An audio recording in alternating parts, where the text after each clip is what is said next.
And we are live. Live. Oh, we live, baby. We live on Facebook. So you guys, it's Joanna Arnold with eXp Realty, your favorite realtor here in Baton Rouge. And today I have with me Miss Siedda Hines with GMFS Mortgage here in Baton Rouge. And we're coming to you guys today to drop knowledge like we always try to do. And today we have two really awesome topics that I get a lot of questions about. And I know Siedda gets even more questions about. A lot. I know you do. So we just gonna jump in it today, look, you guys. Our first thing on our list of discussion is the difference between closing costs and down payment. Siedda, take it away. Yes. So I always tell clients there are two costs associated with buying a house. So no matter the loan program, no matter the down payment assistance, no matter the first time home buyer program, there's always two costs associated with buying a house. And that's your down payment and that's your closing costs. And your down payment, we like to say it's your contribution to the sales price. Your closing cost is all of your fees associated with doing the loan. So your title fees, your homeowner's insurance, your taxes, your prepaids, your per diem, you know, as a mortgage person, we give the client the loan estimate, we review it with them, but sometimes clients just hear closing costs and they think title fees. There's probably 6 or 7 different fees that's grouped together that's considered closing costs. So your down payment is your contribution to the sales price, and your closing costs is all of your fees associated with doing the loan. Now, the thing about that I kind of get a lot of questions about or confusion from clients is in the mortgage industry, even though there's your closing costs and your down payment, as the mortgage person, we do not look at it like that. We look at bottom line, cash to close. What does the client need? Sometimes the client, their bottom line says, let's say for instance, $4,500. Their down payment may only be $3,500. So they're like, hey, my down payment is $3,500. Why does it say I have to bring $4,500 to closing? So anytime you see that bottom line, that cash to close or how much the borrower needs, that's your down payment plus whatever closing cost is left over once you get all of your credits. So your seller credit, your appraisal, your deposit. And typically you won't know that final number until a couple of days before closing. And that's kind of the angst part. And that's where I kind of started getting caught with my pens down because I didn't explain that well up front. Now I make sure that I explain that very well to my clients that you're going to get a loan estimate. Typically you get 2 or 3 loan estimates. You get a CD, your initial CD, and then you get your final CD. And that final CD is usually, you don't get that until a couple of days before closing, but it's very important. 5 to 3 days, right? Yeah. So it's very important to know that even though your down payment is whatever amount, you still have closing costs, and we look at your cash to close, not overall. Yeah. Right. How many coins you have to bring to the table? All together. Yes.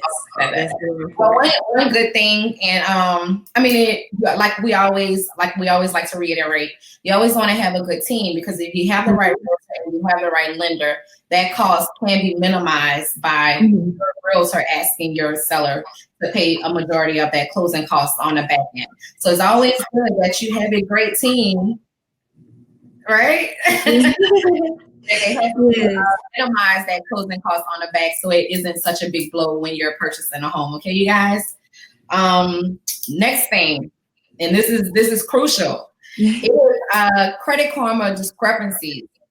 I know a lot of times when we are looking, because I'm guilty, I probably did this years ago when I was buying a home.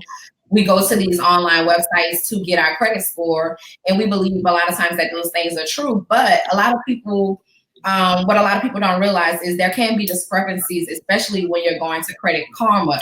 So I get it a lot, when I ask people what their credit scores are, but I know, Siedda, when you tell them what the real credit score is, like, how does that come into play? It's all about education. And for my clients, I like to throw in real life situations. And I say, hey, you get what you pay for. If you go to Walmart and you buy, some of the great value stuff is good. I was about to say, don't play. But if you buy that off-brand stuff, then it's not going to taste like Kraft macaroni and cheese, So same for Credit Karma, it's a free service, so you get what you pay for. Not saying that it's totally bad, because it's good for things like notifications. So if something changes on your report, boom, it's going to notify you. But I would not rely on it at all as far as, hey, is this credit score accurate if I went to a mortgage lender or a bank? Because we look at what's called your residential mortgage report. And the difference between Credit Karma or those other credit apps and what we look at is the scorecard. So Credit Karma may give you 30 points for paying on time. And we may only give you, and I say we as the credit agency, may only give you 15 points. So if you have a bunch of those happening, then that's where you get that large discrepancy. And it's not 5 or 10 or 15 points. Usually it's 40 to 100 points different. So I'm not saying that to scare anybody, but I'm saying it so we can be educated on it. Don't heavily rely on Credit Karma, because I've seen several times where I pull credit. Oh, my credit score is 720, and then I pull it and it's 640. So I'm not saying it to scare you guys, but I am saying it to say, hey, what are you afraid of? Sit with the mortgage, loan officer and get your credit pulled. I'm not going to just say, oh, bye, kick you out the door. I'm going to work with you and tell you what you need to do. So not saying don't rely on Credit Karma, but for notifications, you're fine. Right. You can use it as a reference, definitely. But, just to kind of give you almost a ballpark, you can say, but just know that it's not always the most accurate source to go to. Definitely, a lot of people already know what their credit looks like, and sometimes they may be hesitant to go to a lender just for the simple fact that they already know that their credit is not worthy of purchasing a home.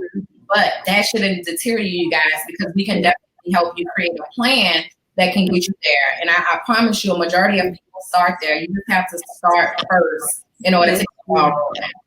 You know how they say, go to the source? Go to the source, get your credit. Now, don't go to 5, 6, 7 sources and get your credit. Do your research, when you feel comfortable with the loan officer, let them pull your credit. Don't say, hey, do you have to pull my credit to let me know where I have to be?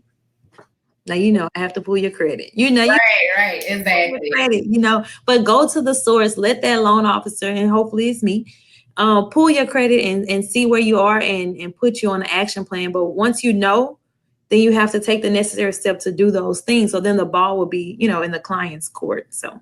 Exactly. So that's all we have for today. We made the video a lot shorter for you guys. So like we said, we want to get the ball rolling, and if home ownership is something that you're looking forward to in this year or even the next year, you can definitely reach out to us. I have all of our information below so that you guys can contact us. If this information was helpful, please feel free to like this video and to share this video as well.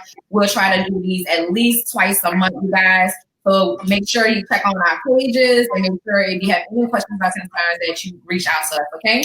Again, it's Joanna Arnold with EXP Realty, and I have Miss Siedda Hines over at MFS Mortgage, and you guys have an awesome day. Bye-bye.